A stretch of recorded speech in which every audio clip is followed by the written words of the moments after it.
ان الحمد لله نحمده ونستعينه ونستغفره ونعوذ بالله من شرور انفسنا ومن سيئات اعمالنا من يهده الله فلا مضل له ومن يضلل فلا هادي له واشهد ان لا اله الا الله وحده لا شريك له واشهد ان محمدا عبده ورسوله اما بعد فان خير الحديث كتاب الله وخير الهدي هدي محمد صلى الله عليه واله وسلم وشر الامور محدثاتها وكل محدثة بدعة وكل بدعة ضلالة وكل ضلالة في النار.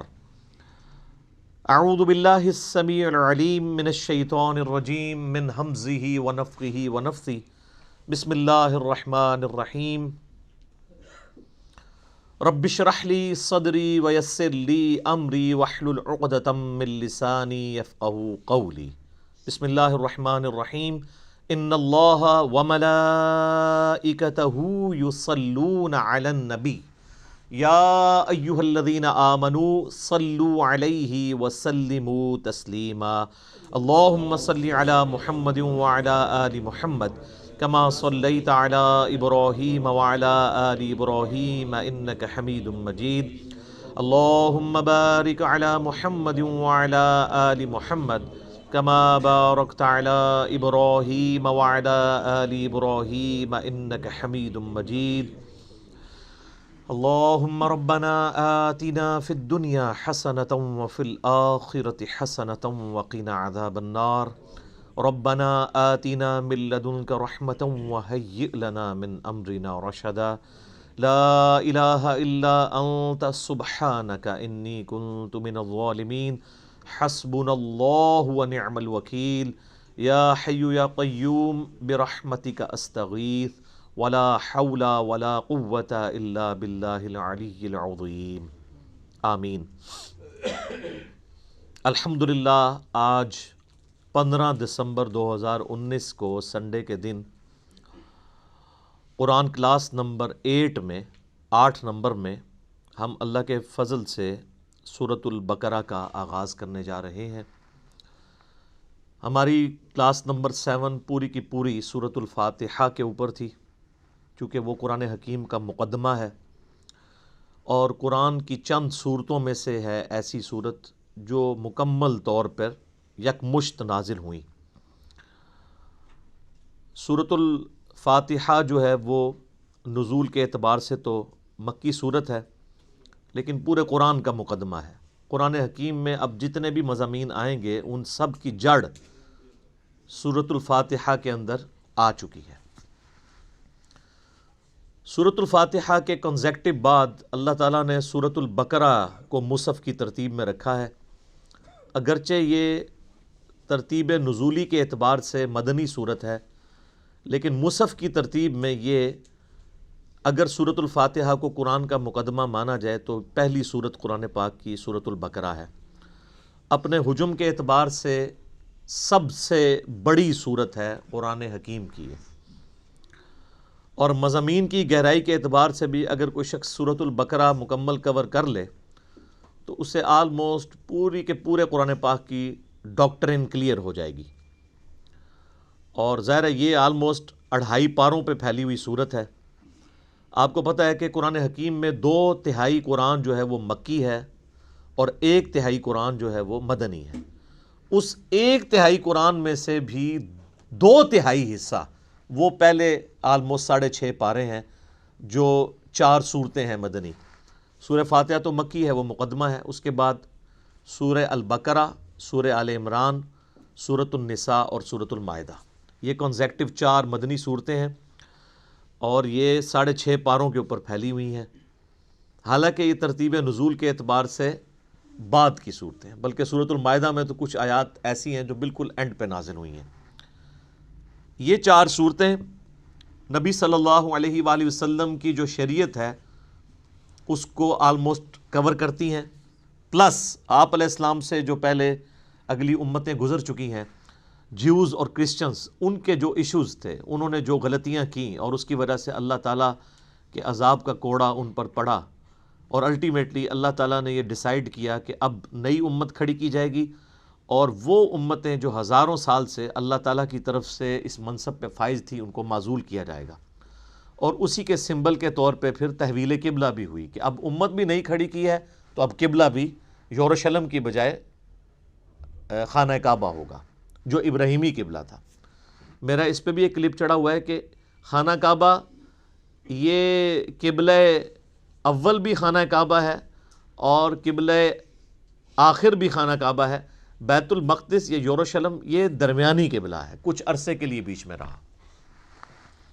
بہرحال وہ انشاءاللہ جب سورۃ البقرہ میں آیات آئیں گی تو ہم انہیں ڈیٹیل کے ساتھ ڈسکس کریں گے۔ ابھی تو چونکہ میں تعارف کے اوپر بات کر رہا ہوں، تو یہ جو 4 صورتیں ہیں یہ بھی جوڑوں کی شکل میں ہیں۔ پہلا جوڑا سورہ البقرہ اور سورہ آل عمران کا ہے۔ سورہ البقرہ مینلی جیوز کے ساتھ، یہودیوں کے ساتھ ڈیل کرتی ہے، اور سورہ آل عمران کرسچنز کے ساتھ، چونکہ وہ بھی اہل کتاب بھی ایک جوڑا تھا تو اس جوڑے کو اس اعتبار سے ایڈریس کیا گیا۔ اس سے اگلی جو 2 صورتیں ہیں سورہ النساء اور سورۃ المائدہ، اس میں بھی اہل کتاب سے بھی اور مشرکین عرب سے بھی اور ساتھ ہی ساتھ جو جیوز اور کرسچنز میں جو خرابیاں تھیں ان کو بھی ایڈریس کیا گیا ہے، اور پلس اللہ تعالیٰ نے جو پرانی شریعت تھی اس کے کچھ احکامات اسی طریقے سے پروسیڈ کروائے اور کچھ احکامات نئے نازل فرمائے شریعت محمدیہ صلی اللہ علیہ وآلہ وسلم کے اعتبار سے۔ لہٰذا ہم یہ کہہ سکتے ہیں کہ یہ جو 4 صورتیں ہیں یہ شریعت محمدیہ صلی اللہ علیہ وآلہ وسلم کو کور کرتی ہیں، پلس جو سابقہ امتیں ہیں جیوز اور کرسچنز ان کے ساتھ ڈیل کرتی ہیں، ان کے ایک جرائم کی لسٹ ہے۔ اور یہی حکمت ہے اس کے اندر کہ یہ صورتیں آغاز میں اس لیے رکھی گئیں تاکہ چونکہ اکثر مسلمان نسلی ہونے تھے، تو نسلاً جو مسلمان ہیں جن کے ماں باپ مسلمان ہیں جب وہ قرآن پڑھیں تو ان کو یہ پتہ چلے کہ اس امت سے پہلے بھی اللہ کی لاڈلی امتیں گزری ہیں، لیکن جب انہوں نے وقت کے پیغمبر کی دعوت کو پس پش ڈال دیا، کتابوں کو پس پش ڈال دیا، تو اللہ تعالیٰ نے پھر ان کا یہ لحاظ نہیں کیا کہ یہ لاڈلی امتیں ہیں، ان میں 3 کتابیں نازل ہوئی ہیں، تورات، زبور، انجیل، اور سینکڑوں صحائف نازل ہوئے ہیں اور ہزاروں پیغمبر آئے ہیں، اللہ تعالیٰ نے انہیں معزول کر کے نئی امت کھڑی کر دی۔ تو اگر تم بھی ویسا ہی کرو گے تو تمہارے ساتھ بھی ویسا ہی ہوگا۔ اور اس پہ جو سورۃ البقرہ کے پہلے 4 رکوع تو چونکہ قرآن حکیم کی پوری دعوت کا خلاصہ ہے، اور اس کے بعد جو اگلے 9 رکوع ہیں وہ بنی اسرائیل کے اوپر اللہ تعالیٰ نے فرد جرم عائد کی ہے، ان کی یعنی جو جرائم ہیں ان کو بیان کیا ہے، پھر اس کے بعد 7 یونیورسل ٹروتھ، ہر جرم کے بعد ایک آفاقی حقیقت اللہ نے بیان کی ہے کہ یہ میرا رول ہے، جب کوئی یوں کرے گا میں اس کے ساتھ ایسا ہی کروں گا۔ وہ 7 یونیورسل ٹروتھ بھی انشاءاللہ سورۃ البقرہ کے اندر آئیں گے، لیکن یہ جو پہلے 4 رکوع ہیں یہ پورے قرآن کی دعوت کا خلاصہ ہے۔ پہلے 4 رکوع اگر کور کریں گے تو پھر آپ کو ساری کی ساری اس کتاب کا جو اسلوب ہے، یہ کس طریقے سے گفتگو کرتی ہے، وہ سمجھ آ جائے گا۔ تو چونکہ اکثر نسلی مسلمان تھے اس لیے یہ شروع میں صورتیں ہیں، اگرچہ ترتیب نزول کے اعتبار سے یہ مدنی ہے۔ پلس جو سابقہ امتیں ہیں ان میں بھی آپ دیکھ رہے ہیں اس وقت کرسچنز آلموسٹ 1.25 ارب کے قریب ہیں، ان کے لیے تو انٹرسٹ سورۃ الانعام میں یا سورۃ الواقعہ میں یا سورۃ الاعراف میں اس طریقے سے نہیں ہے جو انٹرسٹ ان کا سورۃ البقرہ اور سورہ آل عمران میں ہے، کیونکہ وہ ان کے معاملات کو مینلی ڈیل کر رہی ہے۔ تو اس لیے یہ صورتیں اللہ تعالیٰ نے بڑی حکمت کے ساتھ شروع میں رکھی ہیں، اور یہ یاد رکھیے گا یہ اس وقت جو ہمارے پاس مصحف موجود ہے اپنے نزول کی ترتیب کے اعتبار سے تو ایسا نہیں ہے، لیکن اللہ کے پاس لوح محفوظ میں اسی ترتیب سے ہے، اور اسی ترتیب سے نبی علیہ السلام نے جو دورہ کیا قرآن کا حضرت جبرائیل کے ساتھ، جو میں نے تعارف قرآن میں 6 لیکچر دے دیے ہیں وہ آپ سن سکتے ہیں، تو یہ نبی علیہ السلام نے مصحف خود لکھوایا اسی ترتیب کے ساتھ۔ میرے بھائیو، سورۃ البقرہ اور سورہ آل عمران جوڑا ہے، اور قرآن حکیم کی آلموسٹ ساری صورتیں ہی اکا دکا کے سوا جوڑے کی شکل میں ہیں۔ یہ ٹروتھ جو ہے سب سے پہلے ریویل کیا ہے حمید الدین فراہی رحمہ اللہ تعالیٰ نے، جن کو فوت ہوئے آلموسٹ 100 سال گزرے ہوں گے۔ ڈاکٹر اسرار صاحب کے بھی آپ سمجھ لیں دادا استاد، غامدی صاحب کے بھی دادا استاد، جو امین احسن اصلاحی صاحب تھے جو غامدی صاحب اور ڈاکٹر سراج صاحب کے مشترکہ استاد ہیں، ان کے وہ استاد تھے. انہوں نے یہ ٹروتھ ریویل کیا اور یہ حقیقت ان پہ اللہ تعالیٰ نے کھولی. ظاہر ہے قرآن کبھی بھی پرانا نہیں ہوگا کہ قرآن حکیم کی صورتیں جوڑوں کی شکل میں ہیں، اور انہوں نے کوئی اس کو انوینٹ نہیں کیا، بلکہ انہوں نے احادیث پہ جب تفکر کیا، پھر قرآن پاک کی آیات دیکھی تو ان کو آئیڈیا ہوا کہ واقعی تو جوڑوں کی شکل میں ہے. صورتوں کو اگر آپ کریٹیکلی واچ کریں، سورۃ الفلق اور سورۃ الناس یہ ایک جوڑا ہے. حدیث میں بھی المعوذتین، دو پناہ دینے والی صورتیں ان کو کہا گیا ہے. اور انسان میں بھی مرد و عورت کا جوڑا جو ہوتا ہے وہ ایک دوسرے کا ریسیپروکل ہوتا ہے، لیکن ایک مشترکہ چیز کی اچیومنٹ کے لیے وہ جوڑا جو ہے یعنی اولاد کی پیدائش کا ذریعہ دونوں کو بنایا گیا. سورۃ الفلق اور سورۃ الناس بڑا پرفیکٹ جوڑا ہے. سورۃ الفلق میں ان چیزوں کے شر کے اگینسٹ اللہ کی پناہ مانگی گئی ہے جو باہر سے حملہ آور ہوتی ہیں، اور سورۃ الناس میں ان چیزوں کے شر کے اگینسٹ پناہ مانگی گئی ہے جو داخلی ہیں، جو اندر سے حملہ آور ہوتی ہیں. تو یہ دونوں چیزیں امپورٹنٹ ہیں، باہر سے حملہ ہونے والی خارجی چیزیں اور داخلی چیزیں. جوڑا ہے. سورہ بقرہ سورہ آل عمران بھی جوڑا ہے. سورۃ البقرہ میں جوز اور سورہ آل عمران میں کرسچنز. اور اس کا اشارہ بھی موجود ہے صحیح مسلم کے اندر. نبی صلی اللہ علیہ وآلہ وسلم نے فرمایا کہ قرآن حکیم کی تلاوت کیا کرو، قرآن اپنے پڑھنے والے کے لیے سفارش کرے گا. اور پھر آپ نے بالخصوص فرمایا کہ سورۃ البقرہ اور سورہ آل عمران یہ قیامت والے دن دو پرندوں اور دو بادلوں کی شکل میں چمکتے ہوئے، الزہراوین کے الفاظ ہیں، دو چمکتے ہوئے بادلوں کی شکل میں ظاہر ہوں گی اور اللہ تعالیٰ سے جھگڑا کریں گی اس شخص کے حق میں جو ان کی تلاوت کیا کرتا تھا. یہ صحیح مسلم میں الفاظ ہیں. اور آپ علیہ السلام نے فرمایا کہ اپنے گھروں میں اس کی تلاوت کرو، جادوگر سورہ بقرہ کو نہیں پہنچ سکتے. اور صحیح مسلم شریف میں حدیث ہے کہ جس گھر میں سورہ البقرہ کی تلاوت کی جاتی ہے وہاں سے شیطان بھاگ جاتا ہے، شیاطین بھاگ جاتے ہیں. اور یعنی یہ جادوگروں کے اگینسٹ، شیاطین کے اگینسٹ یہ سورۃ البقرہ جو ہے یہ بڑی پرفیکٹ صورت ہے.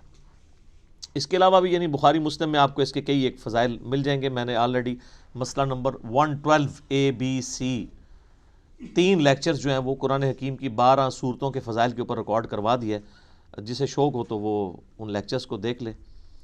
اور مسلم شریف کے یہ بھی الفاظ ہیں کہ نبی علیہ السلام نے فرمایا کہ سورہ البقرہ کو پڑھنا برکت ہے اور اسے چھوڑ دینا حسرت ہے. یعنی اس کے اندر وہ فضائل ہیں کہ وہ کوئی محروم شخص ہی اس سے محروم رہے گا. بخاری و مسلم میں ایک اور حدیث ہے، سیدنا اسید بن حضیر رضی اللہ تعالیٰ عنہ کہتے ہیں کہ ایک رات میں سورہ بقرہ کی تلاوت کر رہا تھا تو میرے پاس ایک گھوڑا میرا بندھا ہوا تھا تو اس نے بدکنا شروع کر دیا. تو میں نے تلاوت روک دی تو وہ بالکل سٹیبل ہو گیا. پھر میں نے تلاوت شروع کی، وہ بدکنا شروع ہو گیا. حتیٰ کہ وہ کہتے ہیں میرا ایک چھوٹا سا بیٹا جو پاس ہی لیٹا ہوا تھا یحییٰ، مجھے خطرہ ہوا کہ یہ گھوڑا اس پہ نہ چڑھ دوڑے اتنا بد کے. میں نے پھر تلاوت روک دی تو میں بڑا پریشان ہوا کہ یہ سورہ البقرہ کی تلاوت کرنے سے یہ اس طرح کے ایفیکٹ کیوں آ رہے ہیں. یہ صحیح مسلم میں بھی ہے، بخاری میں بھی حدیث ہے. تو کہتے ہیں میں نے بائی چانس ہی جب نگاہ اٹھا کے دیکھا تو مجھے اپنے اوپر ایک بہت بڑا بادل نظر آیا جس میں کئی ایک چراغ روشن تھے، اور بیسیکلی وہ فرشتے تھے. اور جب میں تلاوت شروع کرتا تھا وہ بادل نیچے آ جاتا تھا اور اس کی وجہ سے گھوڑا بدکتا تھا. تو صبح کے وقت میں نے نبی علیہ السلام سے جب یہ واقعہ بیان کیا تو آپ علیہ السلام نے فرمایا وہ فرشتے تھے جو تمہاری تلاوت سننے کے لیے آئے تھے، اور اگر تم یہ تلاوت جاری رکھتے تو وہ زمین پہ بھی اتر آتے اور عام لوگ بھی ان کو دیکھ لیتے. اچھا یہ ایکسپیرینس اب نہیں ہوں گے. اس طرح کے ایکسپیرینسز نبی علیہ السلام کے مبارک دور میں اس لیے ہوتے تھے کہ اللہ تعالیٰ ایک نئی امت کھڑی کر رہا تھا. صحیح بخاری میں حدیث ہے، عبداللہ ابن مسعود کہتے ہیں کہ ہم نے نبی علیہ السلام کے ساتھ اس حال میں کھانا کھایا ہے کہ ہم جب لقمہ توڑ کے منہ میں ڈالنے لگتے تو ہم اس کی تسبیح کی آواز بھی سنا کرتے تھے. آپ ذرا امیجن کریں کہ آپ جناب کھانا کھاتے ہیں نوالا آپ کے ہاتھ میں اور اس میں سے آواز آ رہی ہو سبحان اللہ وبحمدہ سبحان اللہ العظیم. اب یہ ایکسپیرینسز جو ہیں وہ صحابہ کرام کو اس لیے ہوتے تھے کہ اللہ تعالیٰ نے ان میں ایمان کوٹ کوٹ کے بھرنا تھا. وہ نئی امت کھڑی کی تھی سر، اس لیے پھر ان کا پیشن آپ نے دیکھا ہے نا کہ بڑی تھوڑی سی جماعت کے ساتھ انہوں نے دنیا کی سپر پاورز الٹ کے رکھ دی ہیں. ان کو ایک لمحے کے لیے بھی شک نہیں ہوا تھا کہ ہم جو ہیں وہ کسی غلط دعوت کو لے کے چل رہے ہیں. اسی تو ان کا کانفیڈنس لیول عروج کے اوپر تھا. تو جب وہ اتنے دلیر لوگ جب ٹکراتے تھے تو سامنے لوگ تو ان کا مقابلہ نہیں کر سکتے تھے. سیدنا خالد بن ولید یعنی ان کی مبارک عادت تھی جب بھی میدان جنگ میں جاتے تھے تو اپنے مخالف کمانڈر کو یہ خط لکھا کرتے تھے کہ میں ایسی فوج تم سے لڑانے کے لیے لے کے آیا ہوں کہ جتنا تمہیں عورتوں سے اور شراب سے شغف ہے نا، اس سے زیادہ وہ اپنی موت کو عزیز رکھتے ہیں، کیونکہ ان کے لیے ایک جنت استقبال کر رہی ہے۔ قرآن میں جب آیا کہ بڑھو اس جنت کی طرف جس کی چوڑائی زمین و آسمان کے فاصلے کے برابر ہے، سورۃ الحدید میں، تو سر پھر یہی کچھ ہی ہوگا۔ تو ایسی قوم کا مقابلہ کون کر سکتا تھا؟ تو لیکن اس قوم کو ایمان بالغیب سے ایمان بالشہادہ تک پہنچانے کے لیے نبی علیہ السلام کے مبارک ہاتھوں سے ایسے معجزات کروائے گئے، یا آپ کی مبارک زندگی میں ایسے معجزے ظاہر ہوئے جس سے لوگوں کو یقین آ گیا کہ نبی علیہ السلام اللہ کے سچے پیغمبر ہیں۔ بخاری مسلم میں کتنی حدیثیں ہیں آپ کی مبارک انگلیوں سے پانی کے چشمے جاری ہوتے ہوئے صحابہ کرام نے دیکھے۔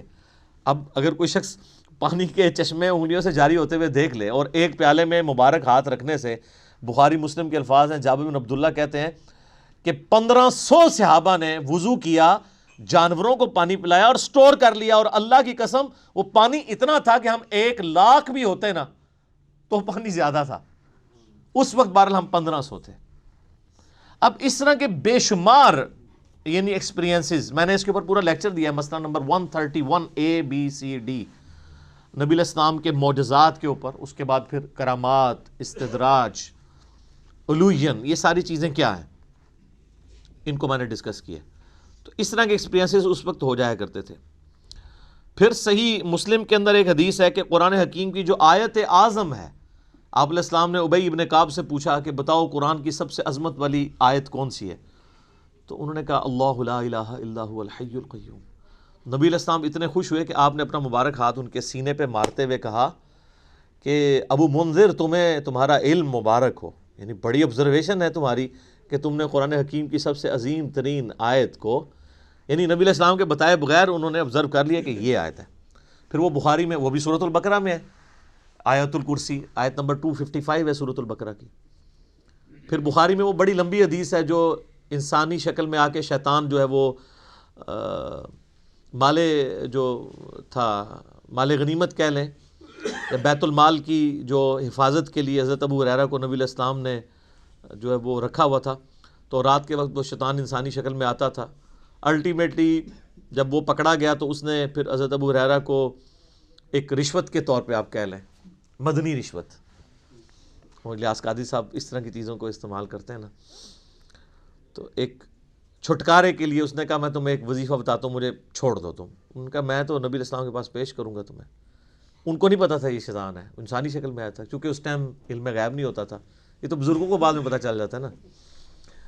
تو حضرت ابو ہریرہ کو تو علم غیب کوئی نہیں تھا۔ اب نبی علیہ السلام کے پاس جب آئے، آپ نے فرمایا تمہیں پتہ ہے یہ 3 راتوں سے جو تمہارا مہمان بنا ہوا تھا نا چوری کرنے کے لیے، جو بیت المال کی آیا تھا، وہ شیطان تھا۔ البتہ جو اس نے جاتے ہوئے یہ بات کی نا کہ قرآن حکیم میں ایک آیت ایسی ہے کہ اگر تم رات کو بسترے پہ جاتے وقت تلاوت کر لو تو صبح تک اللہ تعالیٰ تمہاری حفاظت پہ ایک فرشتہ معمور کر لے گا، تو وہ ہے تو جھوٹا تھا، اس نے بات سچی کی ہے۔ تو اس سے ایک اصولی بات پتہ چل گئی کہ اگر کوئی جھوٹا شخص بھی صحیح بات کرے نا تو بات کو لینا چاہیے، بندے کو چھوڑ دینا چاہیے۔ یہاں حالت یہ ہے کہ کوئی بندہ جو ہے وہ بات کرتا ہے تو کہتے ہیں اس کی داڑھی پوری نہیں ہے تو ہم اس کی بات نہیں مانیں گے، یہ ہمارے فرقے کا نہیں ہے، ہم اس کی بات نہیں مانیں گے۔ وہ یہ دیکھو بات کیا کر رہا ہے، یہ نہ دیکھو بات کون کر رہا ہے۔ یہ نبی علیہ السلام نے ہمیں تعلیم دی ہے، اور مولویوں کی کامیابی کا راز یہی ہے کہ وہ اس حدیث کے اوپر عمل نہیں کرنے دیتے، وہ فوراً ڈکلیئر کرتے ہیں یہ تو بدعتی ہے، یہ تو گمراہ ہے، یہ رافضی ہے، یہ ناسبی ہے، یہ خارجی ہے، یہ بد مذہب ہے، اس سے بچنا ہے۔ تو سب سے بڑا بد مذہب اس روئے عرض پہ اگر کوئی ہو سکتا ہے تو شیطان ہی ہو سکتا ہے نا، اور کنفرم جہنمی اگر کوئی ہو سکتا ہے تو شیطان ہے۔ تو نبی علیہ السلام فرمایا ہے جھوٹا ہے، بات سچی کی ہے۔ تو شیطان اگر سچی بات کرے تو لے لیں، تو اگر آپ ہمیں شیطانی سمجھتے ہیں تو تب بھی آپ بات دیکھیں، اب وہ بات آپ کے خلاف ہے۔ تو یہ اسی طریقے سے ہے کہ وہ انگریز آپ کو آ کے کہے کہ جی سورہ بقرہ کی آیت نمبر 279 میں اللہ تعالیٰ نے ڈکلیئر کیا ہے اس شخص کو، اللہ اور اس کے رسول کی جنگ ہے اس کے خلاف جو سود کھاتا ہے۔ آپ کہیں جی چونکہ تو انگریز ہے اس لیے میں یہ بات نہیں مانتا، تو وہ آپ انگریز کا انکار کر رہے ہوں گے یا قرآن کا؟ قرآن کا۔ تو آپ کو یہ دیکھنا ہے کہ کتاب و سنت کی دلیل اس نے کیا پیش کی ہے، کیونکہ اگر آپ یہ قدغن لگا دیں گے تو پھر سر جو آپ اپنی پبلک پہ قدغن لگا رہے ہیں نا، تو لگانے والوں کو بھی گمراہ ڈکلیئر کیا ہوا ہے دوسرے فرقے والوں نے، پھر وہ بھی بالکل ٹھیک ہے۔ بریلوی پھر بالکل ٹھیک ہے کہ اہل حدیث کی بات نہیں سننی چاہیے، کیونکہ اہل حدیث جو کہہ رہے ہیں کہ بریلویوں کی بات نہیں سننی چاہیے۔ پھر سنی بالکل ٹھیک ہے کہ شیعہ کی بات نہیں سننی چاہیے، کیونکہ شیعہ بھی کہہ رہے ہیں کہ سنیوں کی بات نہیں سننی چاہیے۔ تو اس امام میں سارے کے سارے ہی ننگے ہیں۔ تو آیت اعظم قرآن حکیم کی صحیح مسلم کی حدیث کے تحت آیت الکرسی وہ بھی سورۃ البقرہ کا حصہ ہے۔ پھر صحیح مسلم میں ایک حدیث ہے، حضرت جبرائیل علیہ السلام نبی علیہ السلام کے پاس بیٹھے ہوئے تھے، تو اچانک آواز سنی انہوں نے، تو آسمان کی طرف سر اٹھایا تو کہا یا رسول اللہ صلی اللہ علیہ وآلہ وسلم، آج آسمان کا وہ دروازہ کھلا ہے جو آج سے پہلے نہیں کھلا، اور اس آسمان سے ایک فرشتہ نازل ہوا ہے جو یہ میرے پاس کھڑا ہے، آپ کو سلام عرض کر رہا ہے، اور یہ اللہ کی طرف سے خاص خبر لے کے آیا ہے۔ تو پھر اس نے بتایا کہ اللہ تعالیٰ کی طرف سے آپ کو 2 نوروں کی بشارت ہو جو آپ سے پہلے کسی پیغمبر کو نہیں دیے گئے، نمبر 1 سورۃ الفاتحہ، اور نمبر 2 سورۃ البقرہ کی آخری 2 آیات، آمن الرسول بما انزل الیہ من ربہ والمؤمنون۔ اور صحیح بخاری اور مسلم دونوں میں حدیث ہے کہ جو یہ رات کے وقت سورہ البقرہ کی آخری 2 آیات پڑھ لے گا تو اس میں جو کچھ اس نے اپنے رب سے مانگا ہے اس کو عطا کر دیا جائے گا۔ وہ تجدید ایمان ہے، ٹھیک ہے، اس میں سب کچھ ایمانیات ہیں، پھر دعائیں ہیں اللہ سے۔ اسی لیے ہم نے اپنے صبح شام کے اذکار کارڈ، بلو کارڈ کے اوپر یہ وظیفے کے طور پہ لکھا ہوا ہے۔ کوئی بہت لمبے وظائف نہیں کر سکتا، کم از کم سورہ بقرہ کی آخری 2 آیات زبانی یاد کر لے، اور پڑھتے رہیں گے تو زبانی یاد ہو جائیں گی۔ تو وہ بھی سورہ بقرہ کے یعنی فضائل کے اندر ہی وہ ساری کی ساری چیزیں آتی ہیں۔ باقی اس پہ بولا جائے تو یہ وقت یعنی کافی زیادہ درکار ہے، بنیادی گفتگو کرنا اس لیے ضروری ہوتی ہے، بعض کے لیے انٹرسٹ کا باعث ہوتا ہے، جس طرح بعض لوگوں کے لیے یہ بڑا انٹرسٹ ہوتا ہے کہ یہ سورت مکی ہے یا مدنی ہے۔ تو یہ بھی کوئی پیٹ نہیں ہے، کئی صورتیں ہیں جن میں اختلاف ہے مکی اور مدنی ہونے پہ، کئی پہ ڈیفینیٹلی ہے، جس طرح کہ اب یہ سورہ بقرہ یہ ڈیفینیٹلی مدنی صورت ہے، پھر اس میں ایسی آیات بھی آئیں گی جو مدینہ شریف سے تعلق رکھنے والے واقعات ہیں۔ ٹھیک ہے، سورت کے اسلوب کو سمجھنے کے لیے اگر کوئی انٹرسٹ کے طور پہ چاہتا ہے، بہرحال اس سے کوئی فرق نہیں پڑتا وہ مکی ہے مدنی ہے، اصل چیز ہے قرآن کا کانٹیکسٹ قرآن کے اندر کلیئر ہے۔ تو آپ یہ دیکھیں، اب اپنے اپنے مصحف کھول لیں آپ، سورۃ البقرہ جو ہے مدنی صورت ہے اور اس میں 286 آیات ہیں۔ اعوذ باللہ من الشیطان الرجیم، بسم اللہ الرحمن الرحیم، الف لام میم، اس کو ایسے ہی پڑھنا ہوتا ہے، الف لام میم نہیں ہے، یہ وہ اردو میں ہے، عربی میں ایسے ہی پڑھنا ہوگا، 3 سے 5 الف تک کھینچنا ہوگا، لام کو بھی اور میم کو بھی، اور لام اور میم چونکہ اس کا جنکشن ہے تو میم کے اوپر تشدید بھی ہے، غنہ بھی ہو رہا ہوگا اس اعتبار سے کہ میم کی آواز۔ تو یہ حروف مقطعات ہیں، اس کے اوپر بڑے لوگوں نے تب آزمائی کی ہے، بڑی کوششیں کی ہیں، سنیوں میں بھی شیعہ کے اندر بھی۔ ہمارے قریبی دوست ہیں، شیعہ عالم دین ہیں، ثاقب اکبر صاحب، جو ملی یکجہتی کونسل کے سیکٹری بھی ہیں، انہوں نے ایک پوری کتاب لکھی ہے حروف مقطعات کے اوپر۔ انہوں نے سارے اقوال جو اہل سنت کے ہاں بھی تھے، اہل تشیع کے ہاں بھی تھے، ان سب کے سب اقوال کو جمع کیا ہے۔ الٹیمیٹلی رزلٹ یہ ہے کہ یہ اللہ اور اس کے نبی علیہ السلام کے درمیان جو ہے کوڈ ورڈز ہیں، اور کچھ الفاظ کو تو ہم قرآن حکیم کی روح سے ان کا مطلب بھی جان سکتے ہیں، اور عربی میں اس وقت عربی لنگوسٹک کے اندر مستعمل تھا اس طرح کے کوڈ ورڈز یوز کرنا، تو اس لیے کبھی بھی مشرکین عرب نے اس کے اوپر اعتراض نہیں کیا کہ یہ اس کا مطلب بتایا جائے ہمیں، کیونکہ ان کے بھی کوڈ ورڈز چلتے تھے، کچھ کا بتا بھی دیا گیا، جس طرح کہ جو سورہ نون ہے، سورۃ القلم بھی جسے کہتے ہیں، پارہ نمبر 29 میں، تو اس میں صاحب الحوت کا ذکر آیا، یعنی مچھلی والے، کون؟ سیدنا یونس علیہ السلام۔ اور سورہ الانبیاء میں حضرت یونس کا نام ہے ذن نون والا، جیسے ہم کہتے ہیں نا ذل جلال یا ذل جلال، حالت رفع میں پڑھا جائے گا ذل جلال، جلال والا اللہ کا نام ہے، تو وہاں پہ ذن نون والا، تو نون والا کون؟ وہ سورہ القلم میں، اس میں آغاز ہی کس سے ہوتا ہے؟ نون والقلم وما یسطرون، تو اس پہ تو اجماع امت ہے کہ وہاں نون سے مراد مچھلی ہے. اور عرب میں اس طرح کے کوڈ ورڈز یوز ہوتے تھے. مثلا یہ جو توئیں ہیں نا، یہ سانپ کے لیے سمبل کے طور پہ استعمال ہوتا تھا. اس کی شکل بھی آلموسٹ دیکھ لینا، کوبرا سانپ اگر ایسے کھڑا ہو اور یوں اس کی دم ہو تو یہ سمبل استعمال ہوتا تھا عرب میں. اور آپ مزے کی بات دیکھیں کہ جتنی صورتوں میں حضرت موسیٰ علیہ السلام کے واقعات آئے ہیں نا، سورۃ القصص ہے، سورہ طٰہٰ ہے، طٰہٰ بھی توئیں سے سٹارٹ ہو رہی ہے. اسی طریقے سے سورۃ القصص، طٰ، سین، سب میں طٰ آپ کو نظر آئے گی.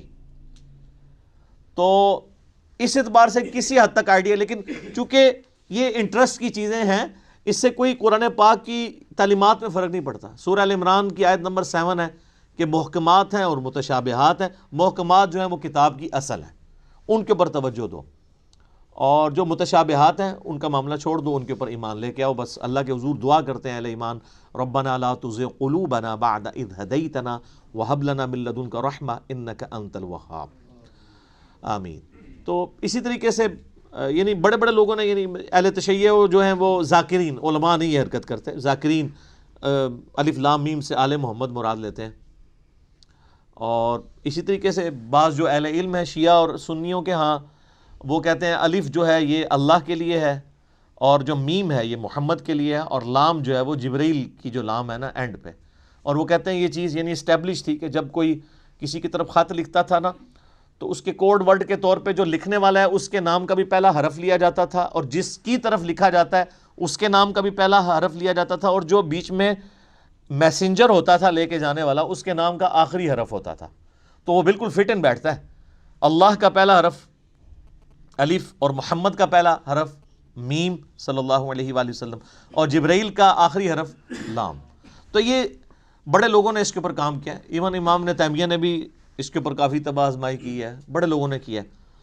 تو اتنی گفتگو کافی ہے میرا خیال ہے. اصل تو میسج کو سمجھنے کی ضرورت ہے. ذالک الکتاب لا ریب فیہ، یہ وہ کتاب ہے جس میں شک کی کوئی جگہ نہیں ہے. دیکھیں کتنے جاہ و جلال کے ساتھ کتاب اوپن ہو رہی ہے. کانفیڈنس لیول آپ کتاب کا دیکھیں. کتاب سٹارٹ ہو رہی ہے کہ بھئی یہ کتاب جو آپ پڑھنے جا رہے ہو کوئی شک نہیں. کوئی شک کیوں نہیں؟ اس کی وجہ یہ کہ اس کتاب کے اندر جو کانفیڈنس اور جو سچائیاں بیان ہوئی ہیں نا، وہ اپنا آپ منوا لیتی ہیں. اور اس میں یہ بھی امپلائڈ تھا کہ جو سابقہ امتیں ہیں نا، جیوز اور کرسچنز، ان کو اس میں کوئی شک نہیں ہے. جس طرح کہ سورہ الانعام میں آتا ہے کہ نبی علیہ السلام کو ایسے پہچانتے ہیں جس طرح اپنے بیٹوں کو. اور سورۃ الاعراف میں آتا ہے کہ یہ اس نبی کو، نبی امی کو اپنے اندر پا رہے ہیں جس کی صفات وہ تورات اور انجیل کے اندر پڑھتے تھے. یعنی یہ کتاب کوئی شک نہیں ہے کہ یہ وہی کتاب ہے. مراد یہ کہ یہ وہی کتاب ہے جس کی پروفیسیز تورات اور انجیل کے اندر موجود تھی. کوئی شک نہیں ہے. ان معنوں میں بھی بے شک یہ وہی کتاب ہے جس کا تمہیں انتظار تھا، اور ان معنوں میں بھی کہ یہ اللہ کی طرف سے نازل ہوئی ہے، اس میں کوئی کنٹراڈکشن نہیں ہے، یہ اللہ کی کتاب ہے. دونوں اعتبار سے یہ شک سے پاک ہے.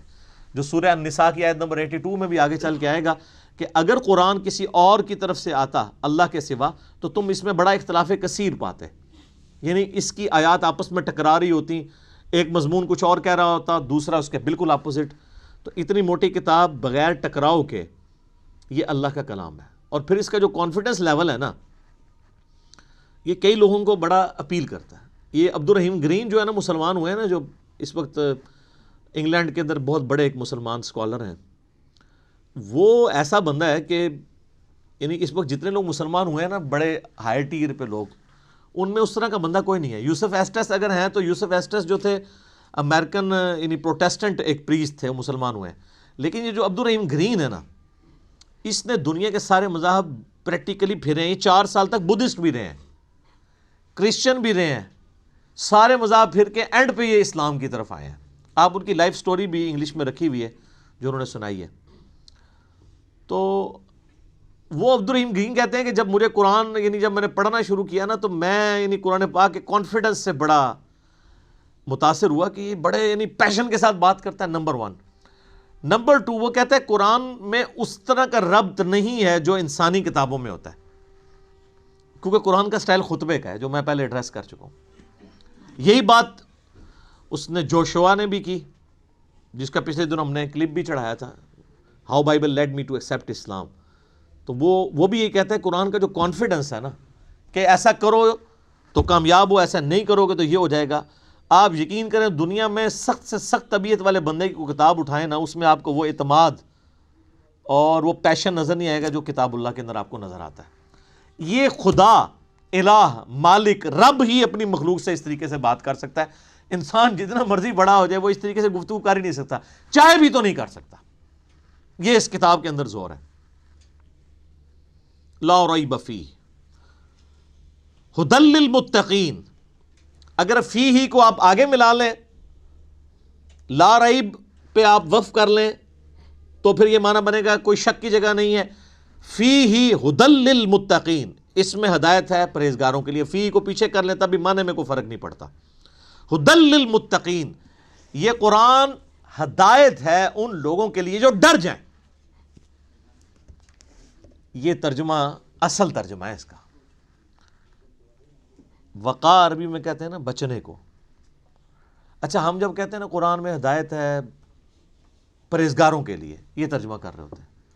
اچھا تو جو نان پرہیزگار ہیں ان کے لیے ہدایت کہاں ہے؟ سوال ہے نا. تو اس کا معنی ہی غلط کیا گیا. اس کا ترجمہ مولانا مودودی رحمہ اللہ تعالیٰ نے بالکل ٹھیک کیا کہ یہ کتاب ہدایت ہے ان لوگوں کے لیے جو ڈر جائیں, چاہے وہ کافر ہے, چاہے مسلمان ہے, چاہے گناہ گار ہے, چاہے نیکوکار ہے.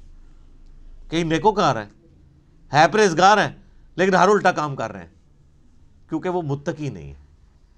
پرہیزگار یعنی جو آپ نے لائسنس رکھے ہوئے ہیں, داڑھی, شلوار ٹخنوں سے اوپر, تسبیح, ٹوپی, یہ لائسنس ہی ہے نا کسی کی پرہیزگاری کا. آج دنیا میں کسی کو جج کرنے کا طریقہ کیا ہوتا ہے؟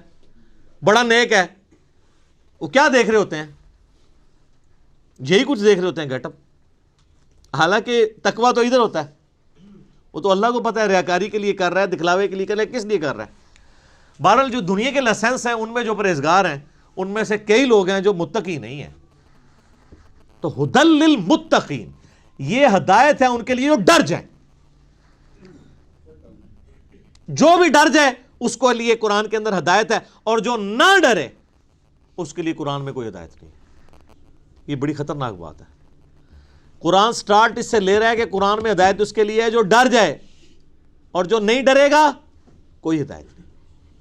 آگے چل کے آئے گا شہر رمضان الذی انزل فیہ القرآن ھدی للناس وبینات من الہدی والفرقان. رمضان کا مہینہ وہ ہے جس میں قرآن نازل ہوا, ھدی للناس, پوری انسانیت کے لیے ہدایت ہے. وہاں تو متقی کا بھی ذکر نہیں آیا, پوری انسانیت چاہے کافر ہے چاہے مسلمان ہے. وبینات من الہدی, اور اس میں ہدایت کے بڑے بڑے روشن دلائل ہیں. والفرقان, اور حق اور باطل میں تمیز کرنے والی کتاب ہے یہ. اچھا یہ الفرقان نبی الاسلام بھی ہے. صحیح بخاری میں حدیث ہے محمد فرق بین الناس, محمد صلی اللہ علیہ وآلہ وسلم لوگوں میں حق اور باطل میں فرق ہے. یہ کتاب بھی الفرقان ہے. تو ھدی للمتقین, ان کے لیے ہدایت ہے جو ڈر جائیں. اس کا کیا مطلب ہے؟ کہ جو شخص زندگی میں غور و تفکر کے بعد اس رزلٹ پہ پہنچے کہ مجھے میری مرضی کے بغیر کسی نے پیدا کیا اور اس نے اس فیس آف ارتھ میں مجھے پٹ کر دیا, اور یہ میری آبزرویشن ہے کہ سب لوگوں نے مرنا ہے. تو اگر سب لوگوں نے مر جانا ہے تو مر کے کس اگلی ایسی زندگی میں جانا ہے؟ اگر کسی کے بنائے سے ہم بنے ہیں تو پھر جس نے بنایا ہے اس کو رسپانس نہ کیا تو مرنے کے بعد جب اس کے سامنے پیشی ہوگی مرنے کے بعد تو کہیں شرمندگی نہ اٹھانی پڑے. جب یہ تصور کسی بھی انسان کے دماغ میں آ جائے, اس کا دل اس تصور کی گواہی دے دے تو وہ فوراً ڈر جائے گا, یار مجھے کس نے پیدا کیا؟ میرے تو ماں باپ کو بھی نہیں پتا کہ مجھے کس نے پیدا کیا, وہ خود کیسے پیدا ہوئے. تو الٹیمیٹلی ایک خدا کا تصور آتا ہے نا, وہ اللہ جس نے ہماری مرضی کے بغیر ہمیں پیدا کیا وہ ہمارے ساتھ کچھ بھی کر جائے ہمیں کو بچا نہیں سکتا. سب سے بڑا تو اس نے ہمارے ساتھ کام کر دیا نا کہ پیدا کر دیا, ہم سے پوچھ کے کیا. تو اب بھی جو کچھ وہ کرے گا تو کوئی نہیں کچھ کر سکتا. تو اس میں پھر آسانی کی راہ کیا ہے کہ اسی رب کی پناہ لے لی جائے, اور اسی کے لیے کتابیں نازل ہوئیں, پیغمبر آئے, یہ سورۃ البقرہ کے پہلی 4 رکوع کے اندر پورے قرآن کا خلاصہ آ جائے گا. تو جب ایسا شخص غور و تفکر کرے گا نا تو فوراً اس کے اندر ایک ڈر پیدا ہوگا، یار میرا کیا بنے گا، کہیں میں نے جانا ہے، کسی کو منہ دکھانا ہے، میں کیا کروں؟ تو اس کے لیے پھر قرآن میں ہدایت ہے. ایسا شخص الٹیمیٹلی قرآن تک بھی پہنچ جائے گا، پیغمبروں کی تعلیمات تک بھی پہنچ جائے گا، اور ایسا شخص جب قرآن کو پڑھے گا تو اسے ہدایت ملے گی. فذکر بالقرآن من یخاف وعید، اے نبی علیہ السلام قرآن سے اسے نصیحت کریں جو اللہ کی دھمکی سے ڈر جائے. کتنی حیران کن بات ہے، نبی علیہ السلام کو منع کیا گیا، جو دھمکی سے نہیں ڈرتا اس کے لیے کوئی نصیحت نہیں ہے. فذکر ان نفعت الذکر، نصیحت کرو اگر نصیحت کرنا کسی کو فائدہ دیتا ہو. سیذکر من یخشی، نصیحت اس کو کریں جو ڈرتا ہے. ویتجنبها الاشقی، اور جو شکی ہو چکا ہے، بدبخت ہو چکا ہے، ڈرنے کے لیے تیار نہیں، چھوڑ دیں. الذی یصلی النار الکبری، اس کا علاج یہ کہ ہم اسے بڑی آگ پہ پیش کریں گے. ثم لا یموت فیہا ولا یحیا، پھر وہ نہ وہاں پر زندوں میں ہوگا نہ مردوں میں. قد افلح من تزکا، بے شک کامیاب وہ ہوا جس نے اپنے نفس کا تزکیہ کر لیا، پاکیزگی کی روش اختیار کر لی. وذکر اسم ربہ فصلی، اور اپنے رب کا نام لے کر نماز قائم کی، نماز پڑھی. آپ دیکھیں کہ سورہ الاعلی، اس کو آپ پورے کے پورا یعنی ایک جو اللہ کی دعوت ہے اس کو کور کرتی ہے. بل تؤثرون الحیات الدنیا، لیکن تمہارا اصل مرض یہ ہے کہ تم دنیا کی زندگی کو ترجیح دیتے ہو. والآخرۃ خیر لک من الاولی، والآخرۃ خیر وابقی، جبکہ آخرت جو ہے وہ بہتر بھی ہے اور باقی بھی رہنے والی. ان ھذا لفی الصحف الاولی، یہی ایک یونیورسل ٹروتھ اور کانٹے کی اصل بات تھی جو قرآن سے پہلے صحیفوں میں بھی نازل ہوئی تھی. صحف ابراہیم و موسیٰ، چاہے وہ ابراہیم کے صحائف ہوں چاہے موسیٰ علیہ السلام کے صحائف، ایک ہی کانٹے کی بات تھی. کیا؟ بل تؤثرون الحیات الدنیا والآخرۃ خیر وابقی. اب یہ بھی سر پھر ہم صحیح کہتے ہیں نا کہ کتابوں کا خدا اور ہے اور بابوں کا خدا اور. یہ کتابیں ڈسکس ہو رہی ہیں. اللہ اکبر. الذین یؤمنون بالغیب، وہ ڈر جانے والے لوگ کون ہیں؟ ان کی نشانی آئی ہے کہ وہ غیب پر ایمان رکھتے ہیں. غیب کہتے ہیں ان سین چیز کو. جو غیب پر ایمان نہیں رکھتا اس کے لیے قرآن میں کوئی ہدایت نہیں ہے. اچھا غیب پہ سب نے ایمان رکھا ہوا ہے، لیکن جب ان سے پوچھیں گے تو پتا چلے گا واقعی رکھا ہوا ہے. کسی بھی شخص سے اگر آپ پوچھیں کہ یہ جو دنیا کا سارے کا سارا نظام چل رہا ہے ایک بڑا سسٹمیٹک وے سے چل رہا ہے، یہ آرگنائزڈ ہے.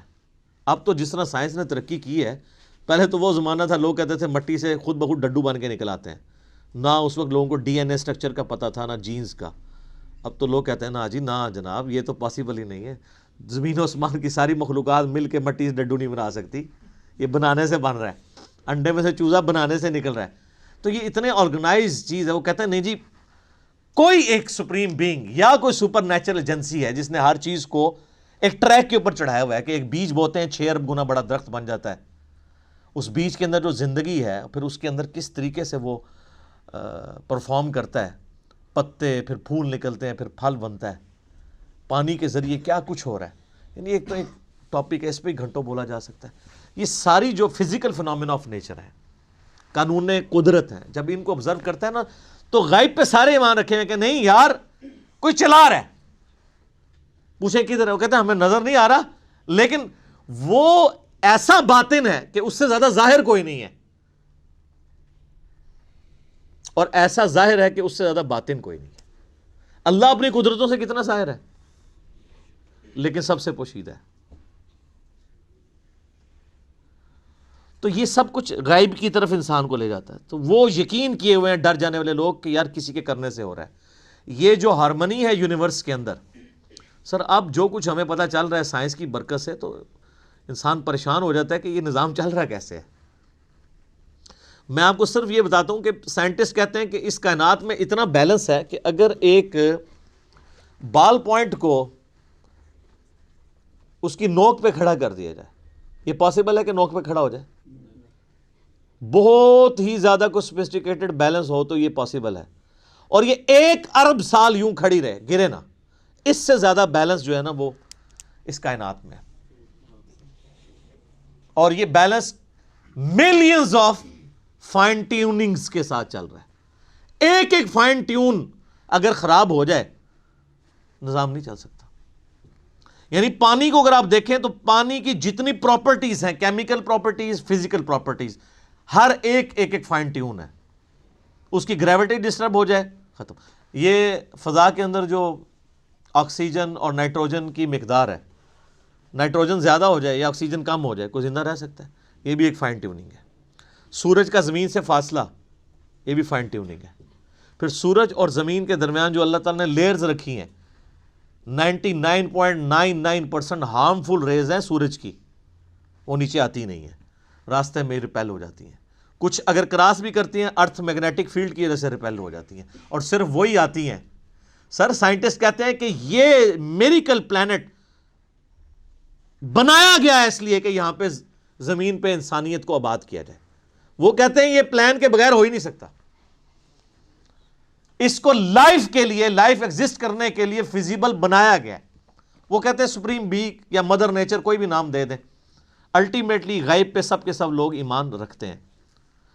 تو سر جب وہ اس طرح کے غیب پر ایمان رکھنے والے لوگ ہوں گے تو پھر الٹیمیٹلی ان کے اندر ایک کوالٹی پیدا ہو جائے گی کہ وہ اس گاڈ کو رسپانس کریں گے۔ وہ کہیں گے بس سب کچھ پھر تو ہی تو ہے، تیرے لیے سب کچھ ہونا چاہیے۔ تو وہ اگلی بات ہے، وَيُقِيمُونَ الصَّلَاةَ، نماز قائم رکھتے ہیں۔ پھر وہ نماز پڑھتے نہیں ہیں، نماز پڑھنے والے بہت ہیں، قائم رکھنے والے بہت تھوڑے ہیں۔ یعنی نماز کا پھر حق ادا کرتے ہیں۔ ایک تو اس میں ظاہر ہے سب سے بہتر چیز وہی ہے، یعنی پاکیزگی کا اعتبار سے اور پھر پروٹوکول سے نماز پڑھنا۔ پھر اس کے بعد نماز پڑھنے کے بعد جب آپ حقوق العباد کے معاملات میں آئیں گے تو آپ واقعی جس خدا کو آپ نماز کے اندر مانے ہوئے تھے، نماز کے باہر بھی اسی خدا سے ڈرتے ہوئے آپ ہیرا پھیری نہیں کریں گے، ڈنڈی نہیں ماریں گے، رشتہ داروں کے حقوق نہیں دبائیں گے، ماں باپ کے ساتھ بد اخلاقی نہیں کریں گے، بیوی بچوں کے حقوق نہیں سلب کریں گے، کسی کی جائیداد نہیں ہتھیائیں گے، کسی کو دھوکہ نہیں دیں گے، دودھ میں پانی نہیں ملائیں گے، حرام خوری نہیں کریں گے۔ یہ سب کی سب چیزیں نماز قائم کروا رہی ہوں گی آپ سے۔ تو نماز قائم کرتے ہیں۔ اور یہ جو الصلاۃ ہے نا جی، اس کا ترجمہ ویسے انگلش میں لوگ پریئر کر دیتے ہیں۔ پریئر اپروپریٹ ٹرانسلیشن بن ہی نہیں سکتی الصلاۃ کی۔ اردو میں ہم یا فارسی میں نماز کہتے ہیں۔ الصلاۃ بیسیکلی ورشپ ہے۔ ہم اللہ کی پریئر نہیں کرتے ہیں، ورشپ بھی کرتے ہیں، پلس پریئر۔ نماز پریئر تو ہوتی ہے دعائیں، جس طرح کرسچنز آپ دیکھیں اپنے گرجوں میں جا کے میوزک کے ساتھ بھی دعائیں کر رہے ہوتے ہیں، وہ صرف پریئر ہے، وہ نماز نہیں پڑھ رہے ہوتے۔ ہم نماز پڑھتے ہیں صلاح، جس میں پریئر بھی ہوتی ہے اور ورشپ۔ ورشپ ہوتی ہے کہ آپ جس کو اپنا الہ مانے ہوئے اس کے سامنے پوسچرز بناتے ہیں۔ تو ہم اپنے خدا کے سامنے پوسچرز بناتے ہیں نا، قیام کی حالت میں کھڑے ہوتے ہیں، اس طرح بھی پوسچر بناتے ہیں، ایسے بھی پوسچر بناتے ہیں، چاہے وہ ربنا لک الحمد کے بعد بنا لیں یا قیام میں بنا لیں، پوسچر یہ بھی ایک بناتے ہیں، ارسال الیدین والا۔ پھر گھٹنے پہ ہاتھ رکھ کے رکوع کی حالت میں اللہ کے سامنے پوسچر بناتے ہیں، پھر الٹیمیٹلی اپنا ماتھا زمین پہ رکھ کے پوسچر بناتے ہیں، پھر بیٹھ کے پوسچر بناتے ہیں۔ یہ سارے کے سارے جو پوسچرز ہیں ہماری ادائیں ہیں، اور پھر ہر ادا کے اندر ہم اذکار بھی کر رہے ہوتے ہیں، پریئرز بھی کر رہے ہوتے ہیں۔ تو پریئر پلس پوسچرز یہ مل کے ورشپ اور عبادت اور صلاح بنتی ہے۔ وَمِمَّا رَزَقْنَاهُمْ يُنْفِقُونَ، اور وہ خرچ کرتے ہیں اس رزق میں سے جو ہم نے ہی ان کو دیا تھا۔ کیا بات ہے! ساتھ ہی کہہ دیا کہ اگر کر رہے ہو تو کسی کو اکڑ نہ آ جائے، دیا بھی ہمارا ہوا ہے۔ اور اس میں یہ چیز بھی امپلائڈ ہے کہ جو شخص گاڈ کانشیسنس رکھے گا، تقوی رکھتا ہوگا نا، وہ جیب ضرور ڈیلی کرے گا۔ انسان جیب وہیں ڈیلی کرتا ہے، پیسہ وہیں پہ خرچ کرتا ہے جہاں اس کا کوئی مفاد ہو۔ اب جس کا یہ یقین ہی نہیں ہے کہ اللہ تعالیٰ نے مجھے یہ مال خرچ کیا ہوا واپس لوٹانا ہے 700 گنا یا اس سے بھی بڑھ کے قیامت والے دن، وہ تو نہیں جیب ڈھیلی کرے گا۔ تو قرآن میں آیا کہ اپنے دیے ہوئے مال میں سے جو اللہ نے تمہیں دیا ہے خرچ کرو، لیکن ہم لوگ لوگوں کے دیے ہوئے مال میں سے خرچ نہیں کرتے، اپنے اوپر لگاتے ہیں۔ یہ کچھ ہو رہا ہے۔ کتنے لوگ ہیں، ایک امام مسجد صاحب تھے، ان کا فون آیا ایک دفعہ اکیڈمی میں، کئی سال پہلے کی بات ہے، کہتے ہیں جی اس آیت نے میری زندگی بدلی ہے۔ کہتے ہیں میں نے جب قرآن ترجمے سے پڑھنا شروع کیا نا، تو میں جب اس آیت پہ پہنچا تو ادھر ہی میں رک گیا، میں نے کہا میں تو لوگوں کے دیے ہوئے مال کو اپنے اوپر خرچ کر رہا ہوں۔ تو قرآن تو کہتا ہے کہ وہ ہمارے دیے ہوئے مال میں سے اللہ کی راہ میں خرچ کرتے ہیں۔ کہتے ہیں اس دن میں نے طے کیا کہ میں نے کوئی تنخواہ نہیں لینی، فی سبیل اللہ نمازیں اور قرآن لوگوں کو پڑھانا ہے، اور جو میرے اپنا کوئی میں نے سورس آف انکم مینیج کیا میں اس میں سے نکال کے اللہ کی راہ میں دیتا ہوں۔ یہاں آپ دیکھ لیں علماء کتنی لگژریس لائف انجوائے کر رہے ہیں، اور نام لیتے ہیں جو بیت المال سے تو خلفۂ راشدین کا خلیفہ بھی وظیفہ آتا تھا۔ خلفۂ راشدین کا وظیفہ یہ آتا تھا کہ آپ جناب لینڈ روور گاڑیاں خریدیں اور 4 پیچھے وہ باڈی گارڈ بٹھائیں جو ایک وقت میں 2 کلو چھوٹا گوشت کھا جاتے ہیں۔ سر خلفۂ راشدین تو سوکھی کھانے والے تھے۔ ایک عام مہاجر کا جو وظیفہ تھا وہ خلفۂ راشدین کا لگا ہوا تھا۔ ہم نہیں کہتے امام مسجد کی تنخواہ حرام ہے، ہم کہتے ہیں پھر سبسسٹنس لیول پہ آخرت بھی لینی ہے، دوویں جانے مٹھے باہو نہ، آخرت لینی ہے تو پھر آپ کو دنیا کا کمپرومائز کرنا پڑے گا۔ سبسسٹنس لیول پہ بالکل ٹھیک ہے، ہم کبھی بھی اسے کنڈم نہیں کرتے۔ میں جو مولویوں کے چندے اور قربانی کی کھالوں کی مخالفت کرتا ہوں نا، اس سے مراد کبھی بھی میرا یہ نہیں ہے۔ میں تو شروع سے یہ کہہ رہا ہوں کہ جو دین کے لیے وقف ہیں ان کی جو فائنانس ہے وہ باقی مسلمانوں کا کام ارینج کریں۔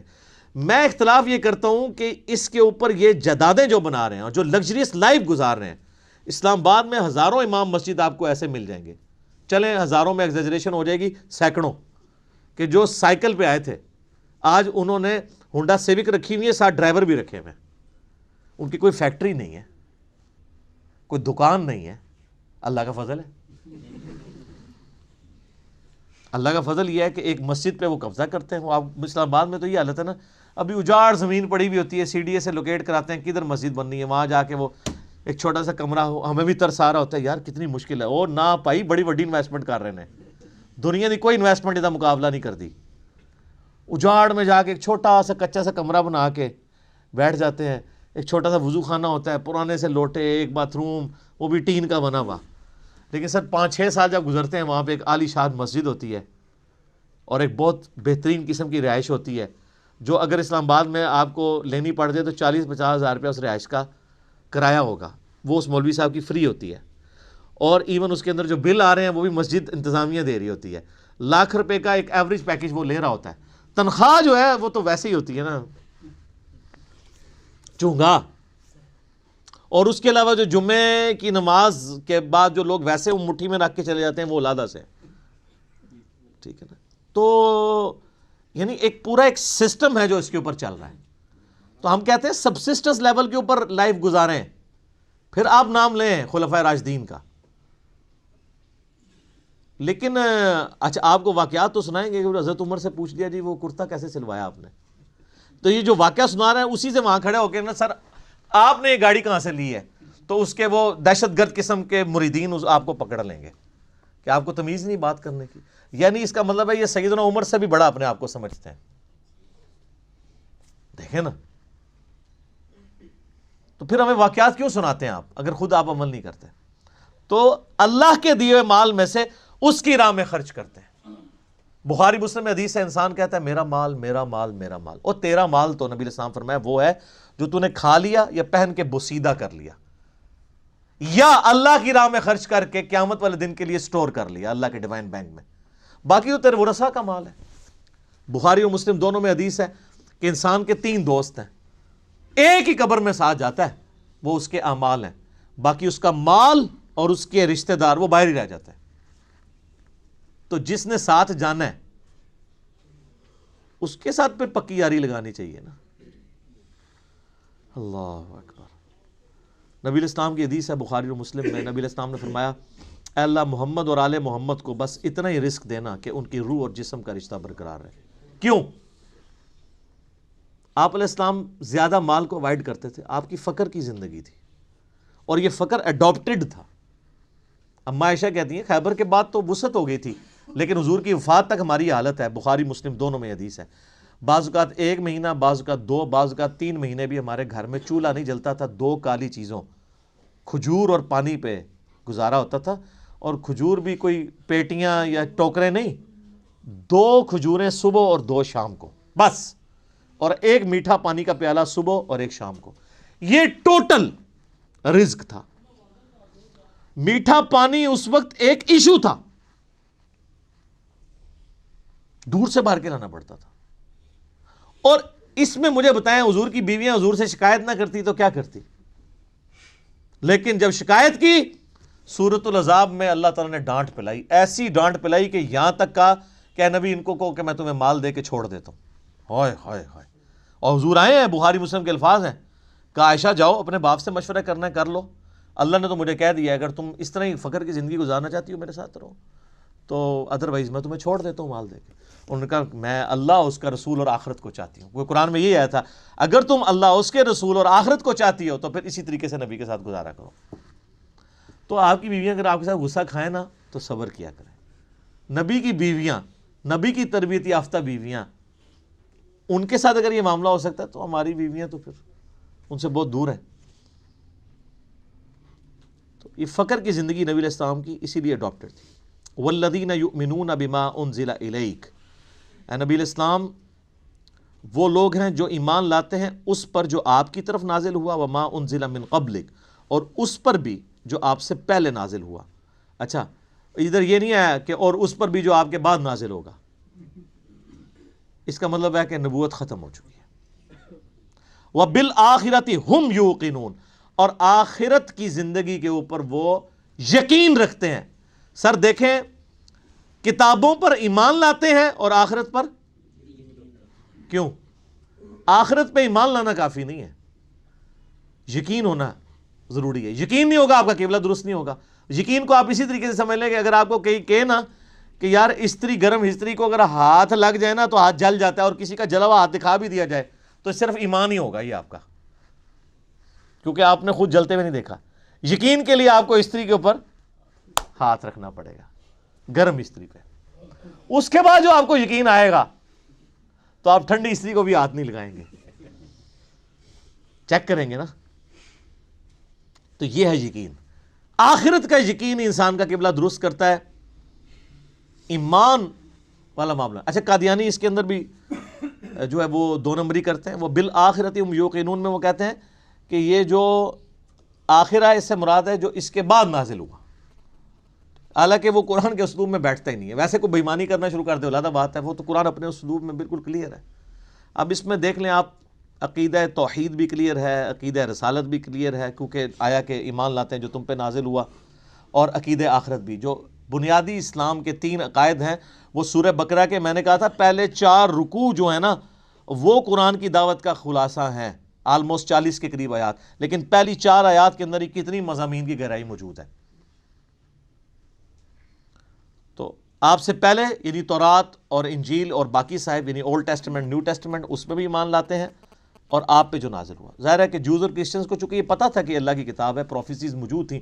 ایون آج کی آپ انجیل مقدس اٹھائیں، جو انارکلی سوسائٹی، جو بائبل سوسائٹی جو ہے انارکلی لاہور، اس میں اولڈ ٹیسٹمنٹ، نیو ٹیسٹمنٹ اور صحائف جو ہیں وہ بنی اسرائیل کے پیغمبروں کے، انہوں نے انجیل مقدس کے نام سے آلموسٹ اتنی والیوم کی ہے، لیکن وہ باریک رائٹنگ ہے، قرآن سے 3 گنا بڑی وہ کتاب ہے۔ آپ اس میں ابھی بھی آپ اولڈ ٹیسٹمنٹ میں تورات کے اندر چلے جائیں، ڈیوٹرانومی چیپٹر نمبر 18 کی جو ہے وہ آیت نمبر 18 پڑھ کے دیکھ لیں۔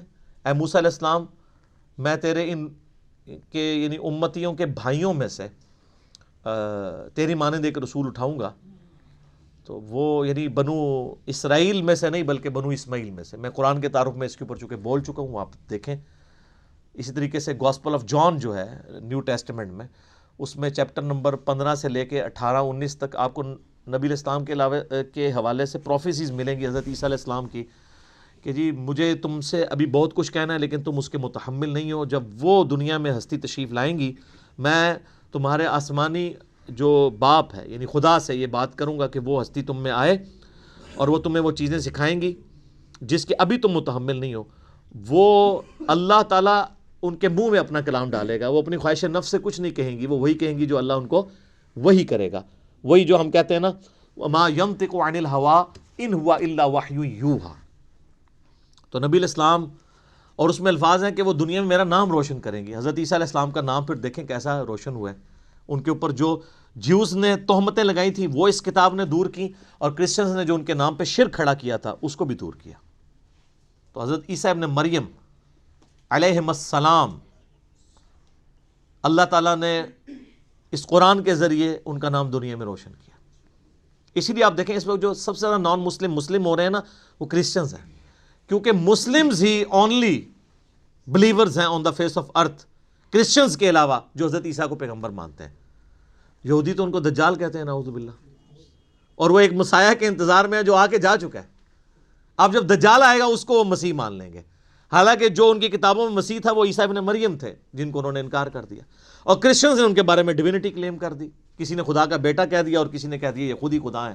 اللہ تعالیٰ نے ان تمام نظریات کا رد اس کتاب میں کر کے حضرت عیسیٰ علیہ السلام کی صفائی پیش کی، صحیح عقائد بتائے، جوز کی غلطیاں ہائی لائٹ کی، کرسچنز کی وہ انشاءاللہ اب آگے شروع ہوں گا.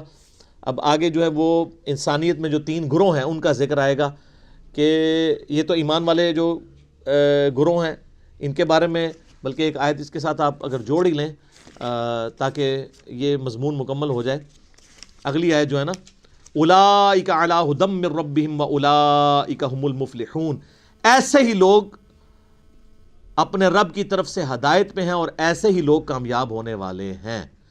یہ پہلی 5 آیات کے اندر اللہ تعالیٰ نے انسانیت کے پہلے گروہ کا ذکر کیا ہے جو ایمان تک پہنچے گا. اس کے بعد پھر کافروں کا ذکر آئے گا، پھر اس کے بعد منافقین کا. یہ 3 گروہوں کا ذکر آئے گا. آج ہم نے سورۃ البقرہ کی پہلی 5 آیات کے اندر ان لوگوں کو کور کر لیا ہے، اور اس کا پھر کنکلوژن بھی اللہ نے سنا دیا کہ کامیاب لوگ پھر یہی ہوں گے. ٹھیک ہوگا جی. سبحانک اللہم وبحمدک اشہد ان لا الہ الا انت استغفرک واتوب الیک. اللہم صلی علی محمد وعلی آل محمد کما صلیت علی ابراہیم وعلی آل ابراہیم انک حمید مجید. اللہم بارک علی محمد وعلی آل محمد کما بارکت علی ابراہیم وعلی آل ابراہیم انک حمید مجید. اللہ تعالیٰ سے دعا ہے جو حق بات میں نے کہی اللہ تعالیٰ ہمارے دلوں میں راسخ فرمائے. اگر جذبات میں میرے منہ سے کوئی غلط بات نکل گئی اللہ تعالیٰ ہمیں معاف بھی کر دے، ہمارے دلوں سے محو کر دے، ہمیں کتاب و سنت کی تعلیمات پر عمل کر کے دوسرے بھائیوں تک پہنچانے کی توفیق عطا فرمائے. سبحانک اللہم وبحمدک اشہد ان لا الہ الا انت استغفرک واتوب الیک وما علینا الا البلاغ المبین. جزاکم اللہ خیرا.